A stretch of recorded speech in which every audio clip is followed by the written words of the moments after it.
We'll get there. Or if we just keep putting one foot in front of the other. Running can be so simple, until it's not. Especially when it comes to training. There's so many ways of going about it, so many terms thrown around, sometimes even describing the same thing. It all can sound incredibly complicated. Think ventilatory threshold, VO2 max, heart rate reserve, block training hit, critical velocity periodization, Maffetoni. Begs the question, is there a right way to train? The answer to that is, as usual, depends. Most certainly, the different routes that can lead to success. Therefore, in asking this question, be assured there will be as many answers as there are ways to become a better runner, assuming this is the ultimate goal of training. What is clear, however, there isn't one best or right way to train. That's for a variety of reasons. Firstly, nobody has it all figured out. Science changes over time and makes new findings all the time. While some fundamental pillars stand the test of time, many parameters evolve over time. Secondly, humans are incredibly complex. One person is never the same as the one next to him or her, and different athletes react differently to the same training stimulus. What works for one may not work for someone else. And there's psychology. It really changes the equation. Human physiology is pretty well understood, particularly in the context of training. Much less so is the psychological aspect. Yes, running is first and foremost an act of moving the body forward, and that requires energy, hence it's physiological. Yet, the mental side really plays a vital role in motivation, discipline, perceived exertion, the conscious response to fatigue, or a pressure situation in a race. It's complicated, right? Well, it doesn't have to be, though, because if we get the fundamentals wrong, then all nuances and tiny details become rather meaningless.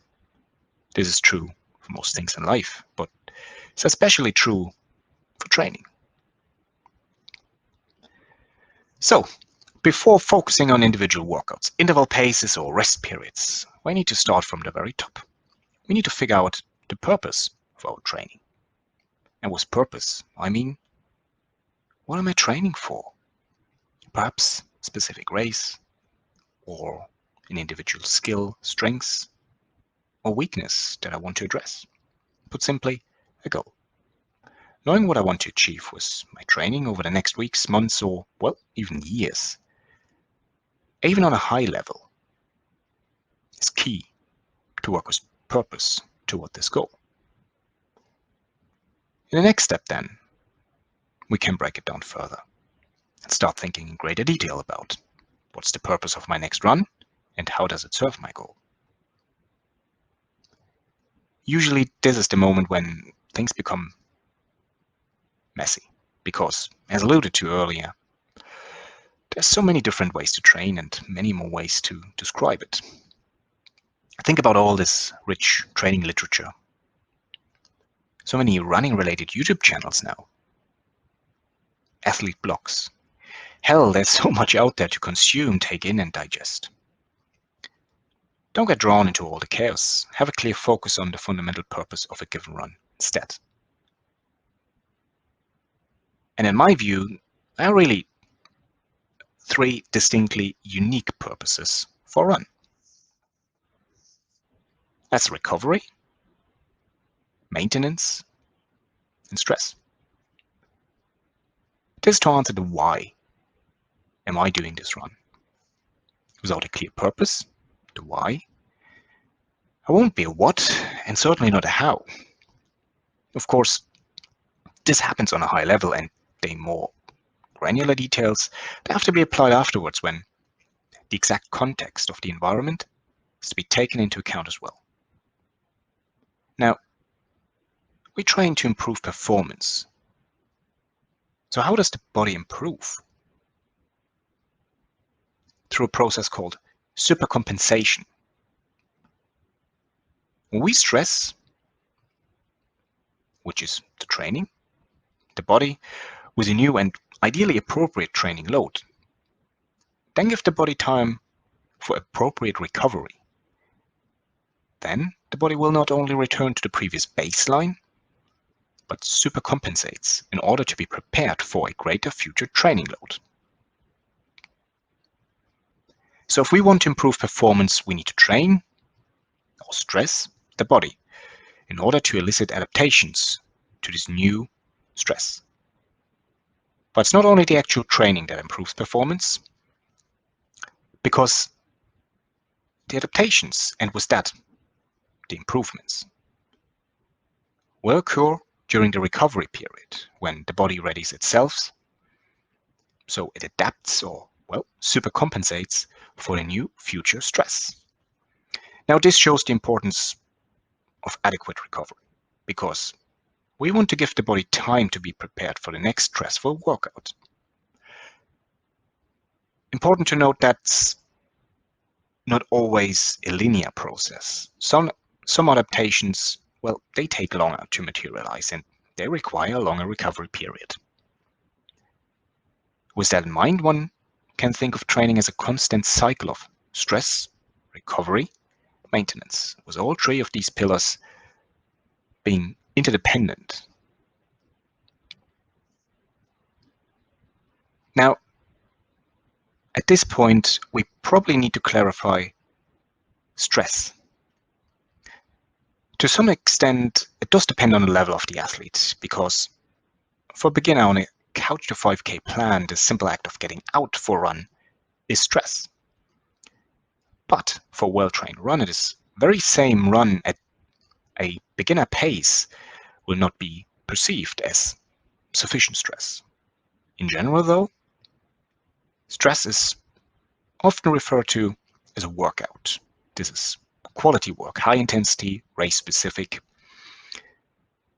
Think your tempo run, threshold session, VO2 max intervals, hill repeats, or long marathon specific runs. Usually the stuff that is hard, long, intense enough to create a desired response or adaptation from the body. But we can't always stress the body, because, as outlined before, the magic happens during the recovery. If we always stress the body without sufficient time for recovery, our performance will suffer. The body won't be able to restore the energy required for the next intense workout, or perhaps even a race. And without adequate recovery, there's no time for the body to absorb the training and adapt to the stress. So we won't have any improvement, but only danger of overtraining. That's not good. Recovery can be passive, so a complete rest. But if possible, active recovery is preferred. The topic of recovery runs remains hotly debated, but personally, I have come around to valuing its benefits. That says, active recovery doesn't need to be running. It can be cross-training, things like swimming, cycling, or even hiking. Anything that keeps the body active without putting any significant stress on the system. Different workouts require different recovery times. In fact, some parts of the body recover faster, others much slower. Therefore, adaptations to training can differ widely as well. Hard anaerobic workouts require an extended recovery period. They have a longer time to realize adaptations from, as opposed to, say, purely aerobic work.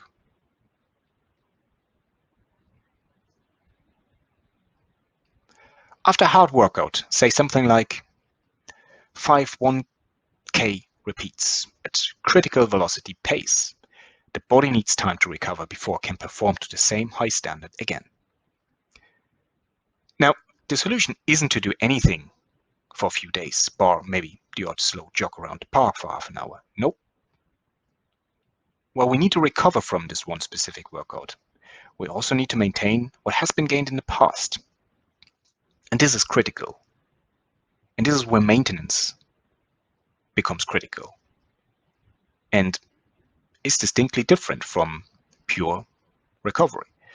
Now, maintenance work usually slots in when the initial acute recovery period is over, but we're not yet ready for the next stressful workout. In other words, we keep the body ticking over. These, well, sort of bread and butter workouts prevent a loss of fitness, speed, or strength and prepare us for getting ready for when it's go time again. Good example of maintenance work could be something like a relaxed 45 minutes endurance run with a few strides tagged on at the end, or diagonals on the grass, for example, which is something the Kenyans enjoy doing. Maintenance is also critical for speed, particularly when training for marathon or long mountain race. Speed and anaerobic work often plays little to no role in the daily training schedule of many runners and may end up being neglected. But don't use it and you'll lose it. Therefore, adding some faster stuff once in a while, even if this isn't race-specific at first glance, still important. It's always easier to maintain what has been acquired, at least to the most part, compared to gaining it again. So, the constant cycle of stress, recovery, and maintenance is what training should be built around. This is a simple enough concept. When we go out for a run, we need to be clear about the purpose of the run. What am I doing and why am I doing it? Is it a recovery run? A workout to maintain what I have gained in the past? New stress? The overall training history will provide the necessary context. But in keeping with this concept, we are offered flexibility at the same time, because even if my training plan would call for a specific workout today, I can still adjust depending on how my body feels. If I don't feel fully recovered and ready for the workout yet, I can change its purpose accordingly. Therefore, the run will still have the clear purpose that we're looking for and isn't wasted on a workout that couldn't be executed properly. I feel we runners tend to get lost far too often in the nitty and gritty of workout details. Things like the exact interval time, rest periods, length of the reps, or specific heart rate zones. Yes, all of it has its place for sure, but nonetheless, a lot of it can confuse more than it helps to get runners focus on what is really important. That's the fundamentals. Doing the fancy new pyramid interval workout in the latest Runner's World magazine, may seem fun, but if you don't put it in the context of your training and understand its purpose, then it may do nothing for improving you as a runner. So let's keep things simple.